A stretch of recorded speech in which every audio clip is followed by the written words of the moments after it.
Waste நெட்டை வச்சு ஒரு அழகான க்யூட்டான இன்ட்ரெஸ்டிங்கான கிராஃப்ட் ஒன்று பண்ணிடலாமா? ஃபஸ்ட்டு அதுக்கு இந்த மாதிரி வேஸ்ட் அட்டையில் சேம் சைஸில் 2 பீஸ் கட் பண்ணி எடுத்துக்கோங்க. கட் பண்ண அட்டையை பேஸ்ட் பண்ணிவிட்டு இந்த மாதிரி சைடில் ஃபுல்லாக மாஸ்கிங் டேப் போட்டு ஒட்டி விட்டுக்கோங்க. ஒட்டினதுக்கப்புறமா பார்த்தீங்கன்னா ஏதாச்சும் ஒரு கலரில் அப்ளை பண்ணிவிட்டு பெயிண்ட் அப்ளை பண்ணி நல்லா காய வச்சு எடுத்துக்கலாம். அது காஞ்சிட்டு இருக்க டைமில் சேம் அதே மாதிரி வேஸ்ட் அட்டையில் இந்த மாதிரி 4 ஸ்டிக்கு வந்து கட் பண்ணி எடுத்துக்கலாம். கொஞ்சம் சின்ன சைஸாகவே கட் பண்ணி எடுத்துக்கோங்க ஹைட்டு.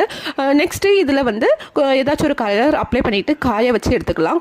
அது காஞ்சிட்டு இருக்க டைமில் ஒரு புல் மாதிரி ட்ரா பண்ணி கட் பண்ணி எடுத்துக்கோங்க.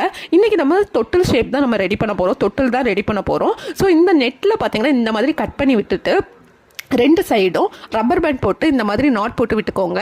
இப்போ ஓப்பன் டைப்பில் வந்து க்ளூகன் அப்ளை பண்ணி கொஞ்சம் ஒட்டி விட்டுறலாம். இப்போ பார்த்தீங்கன்னா நம்ம ரெடி பண்ணி வச்சுக்கோங்களா, அந்த ஸ்டிக்கை இதில் ஒட்டி விட்டுறலாம். ப்ளஸ் நம்ம நெட்டையும் இதில் ஒட்டி விட்டுறலாம். அவ்வளோதான் நம்மளோட கிராஃப்ட் ரெடி. இப்போ பார்த்தீங்கன்னா நம்ம ரெடி பண்ணி வச்சிருந்த புல்லையுமே ஒட்டி விட்டுட்டு நம்ம பொம்மையை வச்சு விட்டோம்னா அவ்வளோதான் அழகான ஊஞ்சல் ரெடி. இந்த மாதிரி பெஸ்ட் ஆஃப் வேஸ்ட் வீடியோஸ்லாம் பார்க்கணும் நம்ம கிட்ஸ் கிராஃப்ட் சேனலை சப்ஸ்கிரைப் பண்ணிக்கோங்க.